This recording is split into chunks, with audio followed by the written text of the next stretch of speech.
So for today's video naman nga po mga pango is magibo naman ako ki another merindalan. So watch me. So 1/4 nga ni tabi ni yung arena.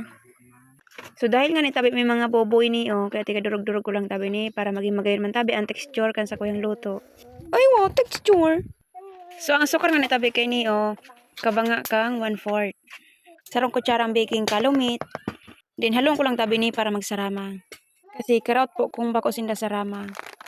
Then ura pa akong punay kaya ang kinag ko di gatas para tabi maging malinam lamang ang lasa kaining sa kuyang luto. So halo-halong ko lang tabi ni yung maray para tabi sinda magsarama. Then para lalo tabi ning madurog. So lalagan ko nga ni tabi no ki vanilya para tabi magamot-amot man. Then 2 kutsara pong lana para maging mayumok man ang sa kuyang luto or sa English baga maging smooth. Then 1 cup of water. Ay wow, nag-English ay raot. Then halong ko lang tabi niyong maray na magsamay ning tubig. So sa paghalo nga ni tabi kay ni medyo aloy-aloy lang talaga. So dapat tabi maging makusog sa tuyang kamot.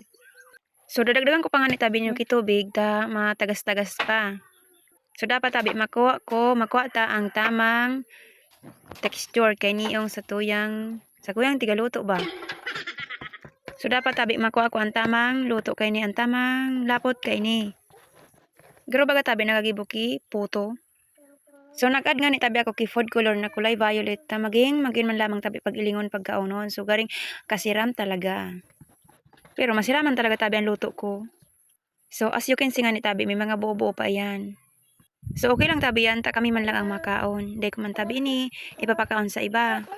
Then wala man tabi ako kay ki pang sala. Dahil pa nga ni tabi ako nakabakal ki pang sala kay ni. So okay lang po yan makakaon man.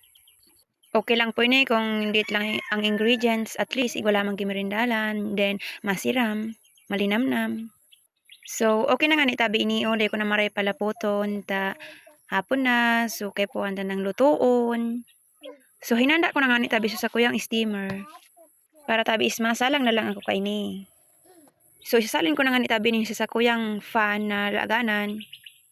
So nailingan ni tabi nindo yan sa kuyang ginibong fan is so pinaling ko tabi sa video na so dakol tabi talaga ang purpose kay yung sa kuyang piniling sa video na sa kuyang in-order. So after 15 minutes nga ni po ay dai pa iniluto. So bali dit pa nga ni tabing oras. So as you can see after 20 minutes is luto na po ini. Pag dai na po nagdukot sa kamot is usually luto na. Then kapag pinindot ganyan, dai na po siya nagalubog. So aawonon ko na nga ni tabi ini in Tagalog